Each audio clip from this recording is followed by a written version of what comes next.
Hello everyone. आप सब लोग का स्वागत है। तो हमने हमारी लास्ट वीडियो में बात करी थी सिस्टम ऑफ लीनियर इक्वेशन के बारे में। इसके अंदर हमारे पास में जो ए मैट्रिक्स होती है इसका ऑर्डर m क्रॉस n होता है। ठीक है। यहाँ पे m हमारे पास में नंबर ऑफ रोज है और जो n है वो हमारे पास में नंबर ऑफ कॉलम्स है। हमारे पास इसकी तीन पॉसिबिलिटी होती है, या तो m इक्वल्स टू n होगा, या फिर m ज़्यादा होगा n से, या फिर n ज़्यादा होगा m से। ठीक है। अगर ये दोनों इक्वल है तो हमारे पास में स्क्वायर मैट्रिक्स आएगी। यहाँ से a ऑगमेंटेड b अगर फाइंड करेंगे, ठीक है, तो हमारे पास में जो पॉसिबिलिटी है सॉल्यूशन आने की वो यूनिक सॉल्यूशन आ सकता है, या फिर इन्फिनाइटली मैनी सॉल्यूशंस आ सकते हैं, या फिर हमारे पास में नो सॉल्यूशन आ सकता है। हमारे पास में अगर नंबर ऑफ रो ज़्यादा हो जाए तो क्या होगा, हमारी मैट्रिक्स कुछ इस तरीके की दिखाई देगी। ठीक है। यहाँ पे भी यूनिक सॉल्यूशन पॉसिबल है, इन्फिनाइटली मैनी सॉल्यूशन पॉसिबल है, या फिर नो सॉल्यूशन पॉसिबल है। हमारे पास में अगर नंबर ऑफ कॉलम ज़्यादा हो जाए तो हमारी मैट्रिक्स कुछ ऐसे दिखाई देगी। यहाँ पे अगर हमारे पास में पिवट है, यहाँ पे भी पिवट है, यहाँ पे भी पिवट है, तो फुल रैंक होने के बाद भी हमारे पास में फ्री वेरिएबल्स प्रेजेंट होंगे। तो इस केस में हमारे पास में यूनिक सॉल्यूशन पॉसिबल नहीं होगा। इसके पास इन्फिनिटली मैनी सॉल्यूशन हो सकते हैं, या फिर नो सॉल्यूशन हो सकता है। ये सारी चीज़ें हमने हमारी लास्ट वीडियो में देख ली थी। आज हम बात करने वाले हैं RREF के बारे में। इसका मतलब रो रिड्यूस्ड एक्लोन फॉर्म। हमारे पास में एक मैट्रिक्स ए होती है, इसके ऊपर हम एलिमेंट्री रो ऑपरेशंस लगा के इसको एक्लोन फॉर्म में चेंज करते हैं। ठीक है। यहाँ पे अब हम थोड़े से और चेंजेस करेंगे तो हमारे पास में रो रिड्यूस्ड एक्लोन फॉर्म आएगी। इसके लिए हमारे पास में कुछ कंडीशंस होती हैं। सबसे पहली कंडीशन, जो मेरी मैट्रिक्स है वो एक्लोन फॉर्म की होनी चाहिए। ठीक है। दूसरी कंडीशन, जितने भी हमारे पास में पिवट आएंगे उनकी वैल्यू इक्वल्स टू 1 होनी चाहिए। ठीक है। और तीसरी कंडीशन, ऐसे कॉलम जिनके पास में पिवट होगा उनकी और बाकी जो एंट्री है वो जीरो होनी चाहिए। ये हमारी कंडीशन अगर सेटिस्फाई होगी तो हम बोलेंगे कि जो मैट्रिक्स है वो हमारे पास में RREF है। ये हमारे पास में मैट्रिक्स है, हमें इसका रो रिड्यूस्ड एक्लोन फॉर्म फाइंड करना है। ठीक है। तो हम सबसे पहले क्या करते हैं, देखो ये हमारे पास में एक पिवट आ गया, ये दूसरा पिवट है, ये तीसरा पिवट है। जो हमारे पास में पिवट होते हैं उनकी वैल्यू 1 होनी चाहिए। तो हम क्या करेंगे, R3 को चेंज करते हैं R3/3 से। ठीक है। तो हमारे पास में आ जाएगा। इसके बाद हम क्या करते हैं, R2 को चेंज करते हैं R2 माइनस R3 से। तो ये इससे माइनस होगा तो ये हमारे पास जीरो आ गया। ठीक है। उसके बाद हम क्या करेंगे, R2 को 7 से हम डिवाइड कर देंगे तो ये हमारे पास में 1 आ जाएगा। इसके बाद मैं R1 के अंदर चेंज करता हूँ R1 माइनस 9 R3। ठीक है। अगर ये करेंगे तो ये हमारे पास में एंट्री जीरो हो जाएगी। ठीक है। उसके बाद R1 के अंदर चेंज करते हैं R1 माइनस 6 R2 से। तो हमारे पास में ये जीरो हो जाएगा। इसके बाद में R1 को मैं 3 से डिवाइड कर दूं तो हमारे पास में यहाँ पे 1 आ जाएगा। ठीक है। तो देख रहे हो, जो हमारी रो रिड्यूस्ड एक्लोन फॉर्म है वो ये आ रही है। ये हमारे पास में क्या होता है, आइडेंटिटी मैट्रिक्स। हमारे पास में अगर ऐसी कोई मैट्रिक्स हो जिसकी फुल रैंक होगी, इसका मतलब जो हमारी मैट्रिक्स का डिटर्मिनेंट होगा वो नॉट इक्वल्स टू जीरो होगा। ठीक है। तो यहाँ से हम बोल सकते हैं कि ए इनवर्स एग्जिस्ट करेगा। तो अगर हमारी मैट्रिक्स इन्वर्टिबल है तो उसके लिए जो हमारे पास में RREF आता है वो ऑलवेज हमारे पास में आइडेंटिटी मैट्रिक्स आएगा। ये हमारे पास में क्वेश्चन है, एक हमें मैट्रिक्स दी है 8 क्रॉस 8 की, इसकी रैंक हमारे पास में 4। ठीक है। और हमसे ये वाली जो मैट्रिक्स है इसकी रैंक जो मैक्सिमम और मिनिमम आएगी वो पूछी गई है। ठीक है। अल्फा हमारे पास में क्या है, एक कॉलम वेक्टर है जो R8 से आ रहा है। इसको समझने के लिए एक छोटा एग्जाम्पल लेते हैं। मैंने अल्फा 1 और अल्फा 2 ले लिया जो मेरा R2 के अंदर से आ रहा है। ठीक है। तो अब देखो, अल्फा इंटू अल्फा ट्रांसपोज करूंगा तो हमारे पास में आएगा, ये हमारे पास में मैट्रिक्स आ गई। अब देखो, एक पॉसिबिलिटी हमारे पास में क्या है कि alpha 1 equals to alpha 2 equals to zero है। अगर ये जीरो हो गया तो जो हमारी मैट्रिक्स है ये जीरो मैट्रिक्स आ जाएगी और इसकी रैंक क्या होगी, जीरो। इसके बाद में हमने लिया कि alpha 1 not equals to zero है और अल्फा 2 हमने खुला छोड़ दिया। ठीक है, कि इसकी वैल्यू कुछ भी हो सकती है। तो अब देखो, इसको मैं एक्लोन फॉर्म के अंदर चेंज करने की कोशिश करता हूँ। ठीक है। तो हम क्या करेंगे, R2 के अंदर चेंज करेंगे। और हम किस तरीके से चेंज करने वाले हैं, देखो अल्फा 1 अल्फा 2 है, इसमें से सब्ट्रैक्ट कर देते हैं। यहाँ पे हमारे पास में अल्फा 1 का स्क्वायर है। ठीक है। ऊपर R1 में मुझे यहाँ पे अल्फा 2 अल्फा 1 चाहिए, तो इसको मैं अल्फा 2/अल्फा 1 से मल्टीप्लाई कर दूँ। ठीक है। तो हम R2 को कैसे चेंज कर रहे हैं, R2 माइनस अल्फा 2/अल्फा 1 R1 से। ठीक है। यहाँ पे हमारे पास में क्या आ गया, alpha 1 alpha 2 minus alpha one alpha two आ जाएगा, ये इक्वल्स टू जीरो हो गया। ठीक है, अब देखो ये वाली एंट्री हमारे पास में जीरो आ गई है। यहाँ पे हमारे पास में क्या है, अल्फा टू का स्क्वायर है, तो अल्फा टू के स्क्वायर में से माइनस करेंगे alpha two by alpha one, और यहाँ पे हमारे पास में आर वन क्या है, अल्फा वन अल्फा टू है, ये दोनों कैंसिल हो गए, हमारे पास में क्या आ गया, अल्फा टू का स्क्वायर माइनस अल्फा टू का स्क्वायर मतलब जीरो। तो फिर जो हमारी मैट्रिक्स है अल्फा वन का square alpha one alpha to, यहाँ पे जीरो और जीरो आ रहा है। ठीक है, तो इसके लिए हमारे पास में रैंक कितनी आई, वन आ रही है। इसके बाद हम क्या करते हैं, अल्फा वन को हमने ऐसे ही छोड़ दिया कि इसकी वैल्यू कुछ भी हो सकती है, और अल्फा टू हमने फिक्स कर दिया है कि इसकी value not equal to zero है। ठीक है, तो हम क्या करें, अल्फा वन का square alpha one alpha two, alpha one alpha two है, यहाँ पे अल्फा टू का स्क्वायर है। हमें ये पता है कि ये वाली एंट्री नॉन जीरो है। ठीक है, तो इसके ऊपर वाले को मैं जीरो कर सकता हूँ, तो हम क्या करेंगे, आर वन के अंदर चेंज करते हैं। कैसे, अब देखो alpha one alpha to minus कर रहे हैं अल्फा टू का स्क्वायर, तो यहाँ पे मुझे क्या चाहिए, alpha one by alpha two चाहिए। तो आर वन को हम चेंज करेंगे कैसे, R one minus alpha one by alpha two, और यहाँ पे हमारे पास में आर टू आ जाएगा। तो ये हमारे पास में कितना आ गया, जीरो आ गया। तो मतलब ये वाली एंट्री जीरो हो गई। अब यहाँ पे देखो अल्फा वन का square minus alpha one by alpha to, यहाँ पे अल्फा वन और अल्फा टू। ठीक है, ये दोनों आपस में कैंसिल हो गए, यहाँ पे हमारे पास में alpha one square minus alpha one का स्क्वायर आ गया, मतलब ये वाली एंट्री भी जीरो हो गई। ठीक है, तो यहाँ पे हमारे पास में zero zero alpha one alpha to, यहाँ पे अल्फा टू का स्क्वायर, इसको ऊपर ले जाएं तो भी हमारे पास में यहाँ पे जो रैंक है कितनी आ रही है, वन आ रही है। ठीक, तो आप देख रहे हो हमारे पास में अल्फा वन और अल्फा टू की चाहे जो पॉसिबिलिटी हो, ठीक है, मिनिमम रैंक इसकी कितनी आ रही है, जीरो आ रही है, और जो मैक्सिमम रैंक है वो हमारे पास में वन आ रही है। इसके बाद हम क्या करते हैं, अल्फा को अल्फा वन अल्फा टू और अल्फा थ्री लेते हैं। ठीक है, जो हमारे पास में आर थ्री से आ रहा है। ठीक है, यही सेम चीज करेंगे, अल्फा इंटू अल्फा ट्रांसपोज निकालते हैं, इसको भी हम एक्लन फॉर्म में चेंज करेंगे। तो अब देखो यहाँ पे नीचे मेरे को जीरो चाहिए। ठीक है, तो alpha one alpha to minus यहाँ पे अल्फा वन का स्क्वायर है, तो नीचे अल्फा वन चाहिए, ऊपर अल्फा टू चाहिए। ठीक है, तो हम आर टू को चेंज कर रहे हैं, R two minus alpha two by alpha one, और यहाँ पे आर वन। ठीक है, तो ये हमारे पास में जीरो आ गया।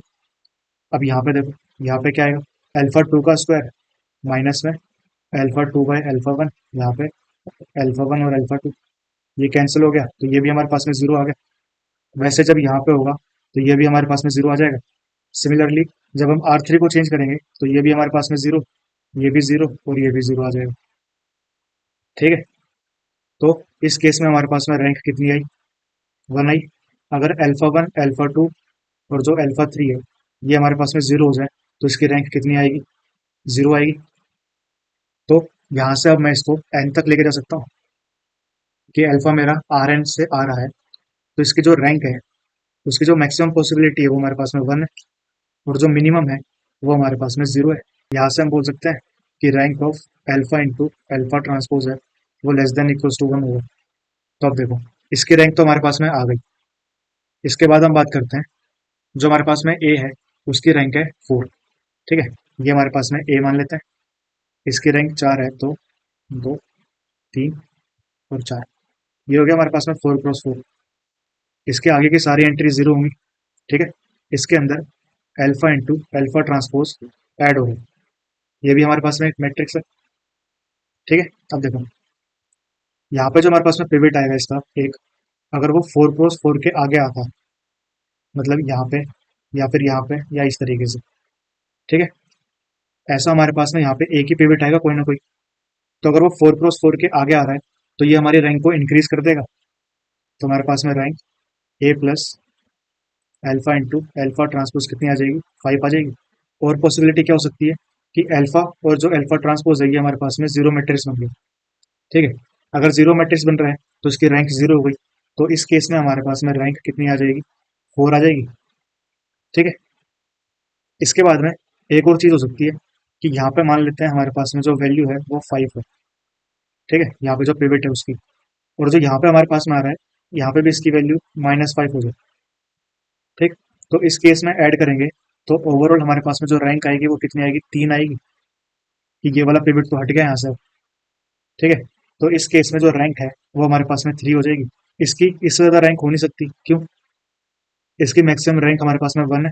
तो ये वाला पिवट या तो यहाँ आएगा, या फिर यहाँ आ सकता है, या फिर यहाँ, या फिर यहाँ।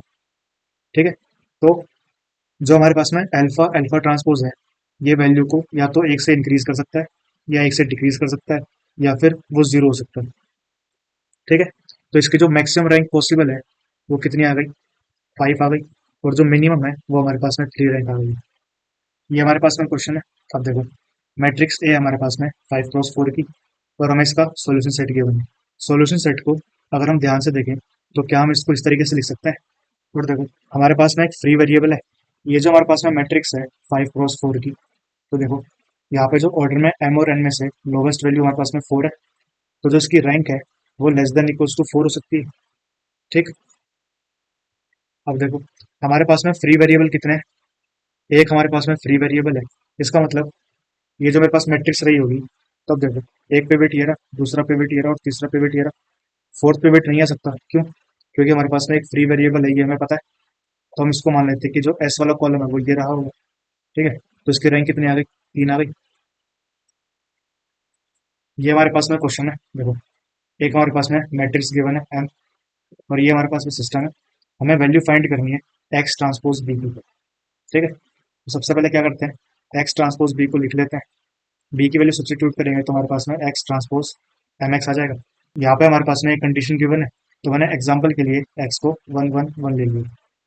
ठीक, ये वाली वैल्यू यहाँ पे सब्स्टिट्यूट करेंगे तो हमारे पास में आएगा, ये पहले इन दोनों को मल्टीप्लाई करते हैं, तो ये इससे मल्टीप्लाई होगा तो हमारे पास में आएगा 1। अब ये इससे मल्टीप्लाई होगा तो हमारे पास में आएगा 1 माइनस अल्फा। और जब ये इससे मल्टीप्लाई होगा तो हमारे पास में आएगा अल्फा-2।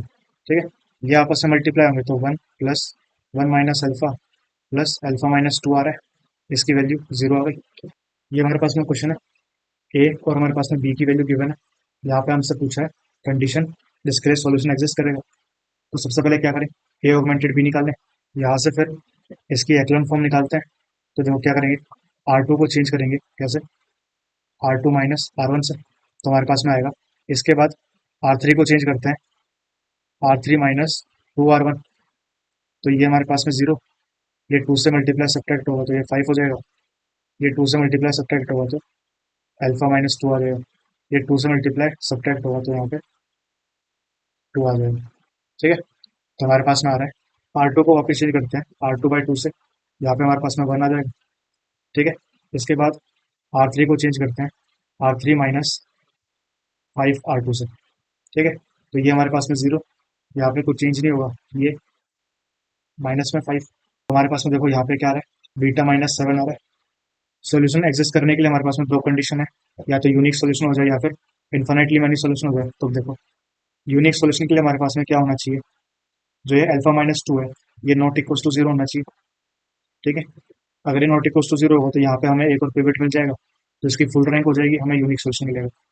तो अल्फा नॉट इक्वल टू 2 होना चाहिए।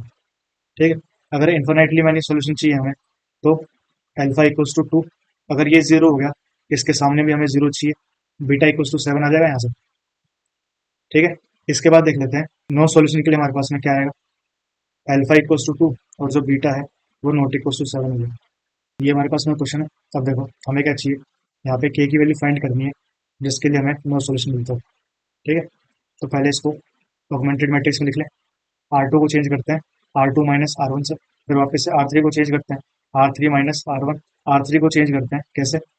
R3 माइनस 2R2 कर देंगे, इसको 2 से मल्टीप्लाई और सब्ट्रैक्ट, तो ये हमारे पास में 0 हो जाएगा। ये 2 से मल्टीप्लाई सब्ट्रैक्ट, तो ये 0 हो जाएगा। यहाँ पे आएगा हमारे पास में K-1 माइनस 6, ये 2 से मल्टीप्लाई सब्ट्रैक्ट, तो यहाँ पे हमारे पास में -1 आ जाएगा। यहाँ से हमारे पास में आ रहा है K-7, और यहाँ पे -1।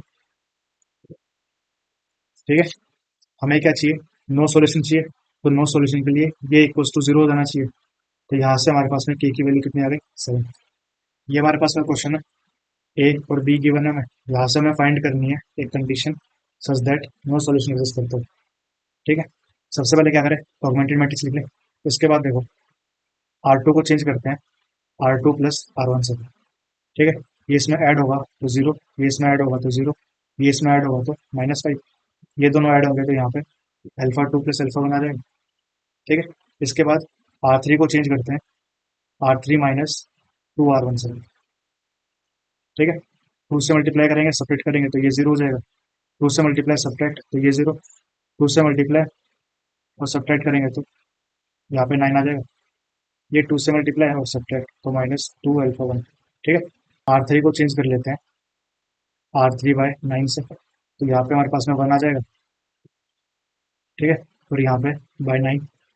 ठीक है, उसके बाद हम क्या करेंगे, R2 को चेंज कर देंगे, R2 प्लस फाइव R3 से। ये फाइव से मल्टीप्लाई ऐड हो जाएगा तो ये चीज़ जीरो आ गई। यहाँ पे हमारे पास में क्या आएगा, alpha two plus alpha one plus five into में alpha three minus two alpha one by nine. ठीक है, तो फिर ये जो हमारे पास में कंडीशन आई है, ये किसके लिए आ गई, यहाँ पे हमारे पास में जीरो रो आ गई है, और यहाँ पे ये नॉट इक्वल टू जीरो हो जाए। ठीक है, तो हमारे पास में नो सोल्यूशन आ जाएगा। तो आज के लिए इतना ही। अगर आप लोगों को कोई भी डाउट हो तो वो आप नीचे कमेंट सेक्शन में ले सकते हो। Thank you so much and have a nice day.